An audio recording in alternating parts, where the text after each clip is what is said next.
हैं VK news Uttar Pradesh. मैं हूं आपके साथ योगेश मिश्रा। बिहार में सत्ता परिवर्तन के बाद अब झारखंड में पिछले कई दिनों से सियासी हलचल तेज है। जमीन घोटाले मामले में झारखंड मुक्ति मोर्चा के नेता हेमंत सोरेन को ईडी ने गिरफ्तार कर लिया है। बुधवार को सोरेन ने अपने मुख्यमंत्री पद से इस्तीफा भी दे दिया, जिसके बाद ईडी ने उन्हें गिरफ्तार कर लिया। ईडी के एक्शन के बाद विपक्षी दल यानी कि इंडिया गठबंधन में हलचल तेज हो गई है। सपा अध्यक्ष अखिलेश यादव ने भी इस पर तीखी प्रतिक्रिया दी है और बीजेपी पर जोरदार हमला बोला है। क्या कुछ कहा है सपा अध्यक्ष अखिलेश यादव ने, वो आपको बताएं, लेकिन उससे पहले ये जान लीजिए कि क्या ये जमीन घोटाला जो हेमंत सोरेन पर आरोप लगा है, जिस मामले में उन्हें गिरफ्तारी की गई है, वो है क्या।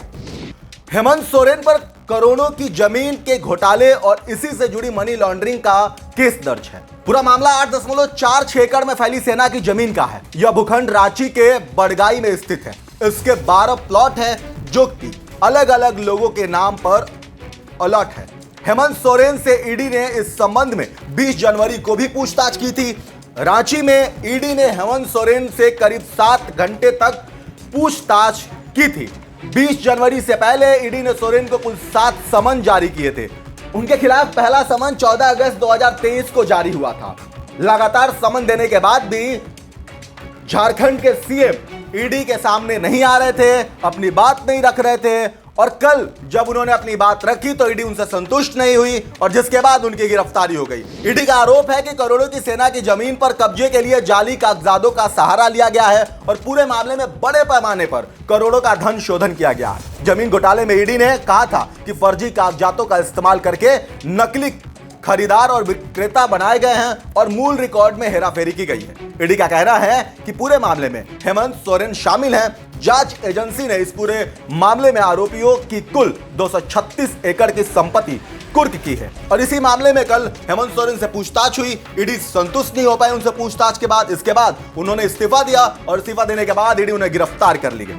अब इसी मामले पर अखिलेश यादव भी बिलबिला उठे हैं, क्योंकि स्वाभाविक तौर पे वो भी इंडिया अलायंस का हिस्सा है और वो हेमंत सोरेन भी उनके साथ जुड़े हैं। विपक्ष पे कार्रवाई हो रही है तो जाहिर तौर पे वो अपनी बात रखेंगे, अपनी प्रतिक्रिया देंगे। उन्होंने ट्वीट के जरिए अपना एक बहुत लंबा चौड़ा पोस्ट किया और लिखा है कि अब अखिलेश यादव ने ट्वीट करके क्या कुछ लिखा है लंबे चौड़े पोस्ट में, आपको बता रहे हैं, दिखा रहे हैं, समझिए। पहली लाइन उनकी है, झुकेगा नहीं झारखंड, झुकेगा नहीं। पुष्पा फिल्म आपने देखा होगा, लगभग वहीं से ये थोड़ी बहुत लाइन ले गई है और थोड़ा सा उसमें अपनी बातों को आगे बढ़ा चढ़ा के भी लिखा गया होगा, जिसके बारे में हम आपको बताएंगे। देखिए, सबसे पहले उन्होंने जो लाइन लिखी है वो ये है कि झारखंड नहीं झुकेगा। झारखंड में भाजपा का आदिवासी विरोधी चेहरा सामने आ रहा है। झारखंड के साहसी योद्धा श्री हेमंत सोरेन जी भाजपा के आदिवासियों और आदिवासी क्षेत्रों की रक्षा के लिए सदैव वचनबद्ध रहे हैं और भाजपाई भ्रष्ट राजनीतिज्ञों व पूंजीपतियों के सामने इसलिए दीवार बनकर खड़े रहे जिससे झारखंड को शोषण से बचाया जा सके। इसीलिए उनके साथ ऐसा बुरा व्यवहार किया जा रहा है। ये झारखंड के जनमत का अपमान है। इसलिए हर एक झारखंड निवासी इस बार भाजपा के खिलाफ वोट डालेगा और भाजपा को ऐतिहासिक पराजय की सामना करना पड़ेगा। इसके आगे भी उन्होंने लिखा है, दरअसल भाजपा महंगाई, बेरोजगारी और भ्रष्टाचार के बड़े बड़े मुद्दों के सामने अपने को बुरी तरह से हारा हुआ मान रही है। तभी तो वो कहीं सरकारें गिराकर, कहीं चयनित मुख्यमंत्री को गिरफ्तार करके और कहीं मत पत्रों में जालसाजी करके अपने सत्ता बचाए रखना चाहती है। 3 शब्दों का जो उन्होंने इस्तेमाल किया है उसके बारे में आपको बताएंगे कि कहां की बात वो कर रहे हैं। भाजपा नैतिक रूप से 2024 का चुनाव पहले ही हार चुकी है। अब तो बस उसकी राजनीतिक हार होने की घोषणा होना बाकी है। भाजपा की ऐसी अलोकतांत्रिक हरकतें देखकर उनको वोट देने वाले भी इस बार पहले से पीछे हट गए हैं। हम लगातार जिस पीडीए की बात कर रहे हैं उसमें आदिवासी समाज भी पिछड़ों, दलितों, अल्पसंख्यकों, वो आधी आबादी मतलब महिलाओं व अगड़ों में पीड़ित दुखी लोगों सहित शामिल है। भाजपा पीडीए विरोधी है। पीडीए कुल मिलाकर हमारे देश की 90% जनसंख्या की एकता का नाम है। भाजपा इसी एकता से डरी है और छापे गिरफ्तारी का डर दिखाकर हमें बांटना चाहती है। पीडीए राष्ट्रव्यापी आंदोलन बन गया है, नहीं चाहिए भाजपा, हैशटैग करके उन्होंने सबसे लास्ट में इस बात को लिखा है। पहली बात तो आपको बता दें कि उन्होंने जिस ईडी सीबीआई कागजों में हेराफेरी करके सरकार बनाने की बात कही और मुख्यमंत्री हेमंत सोरेन की बात कही, पहली बात उन्होंने बिहार से की। जिस बिहार में नीतीश कुमार ने इंडिया अलायंस से अपने आप को अलग किया, बीजेपी यानी कि एनडीए गठबंधन के साथ आए और मुख्यमंत्री फिर से मुख्यमंत्री की 9वीं बार शपथ ली और सरकार बनाई।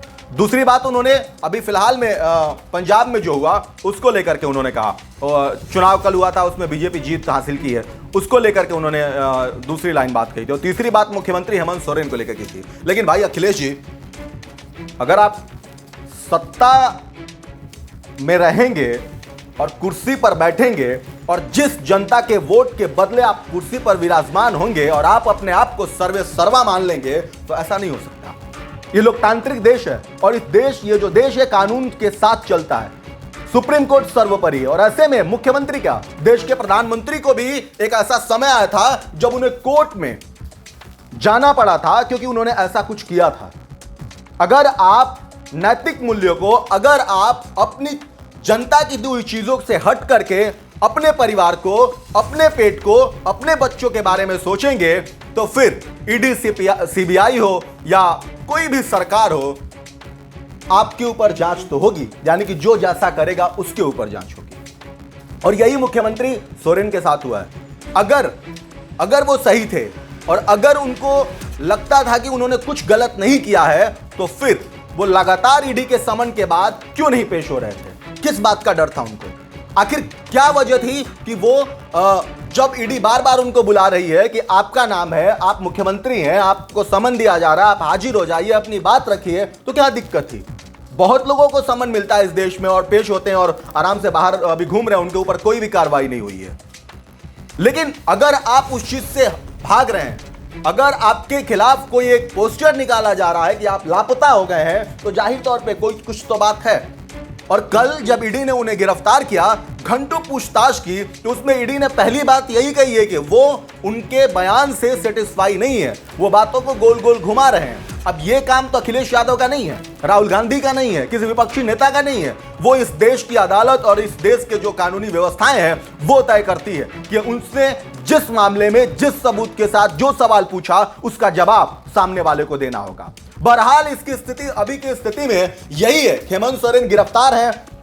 झारखंड में अब सियासी हलचल तेज है। अब झारखंड में हालांकि नेता चुन लिया गया विधायक दल का, सीएम वही होंगे जिसको इन्होंने पहले से अपनी सहमति जाहिर की है। लेकिन बहरहाल की स्थिति में यह है कि यह जांच, विपक्ष का यह कहना है कि यह सारा सीबीआई ईडी तब लगाया जाता है, इन तोते को तब किसी के दरवाजे पे भेजा जाता है जब चुनाव आता है। और अखिलेश यादव यह कहना चाहते हैं कि उनका पीडीए सबसे मजबूत है और इसीलिए भारतीय जनता पार्टी 2024 का चुनाव हार चुकी है। आप क्या कहेंगे अखिलेश यादव के इस बयान पे? आपको क्या लगता है कि जो अखिलेश दावे कर रहे हैं वो 100% सही है? तो हमें कमेंट बॉक्स में जरूर बताएं। ऐसी तमाम खबरों के लिए आप देखते रहिए वीके न्यूज उत्तर प्रदेश। नमस्कार। वीके न्यूज उत्तर प्रदेश उत्तराखंड, सच का सारथी।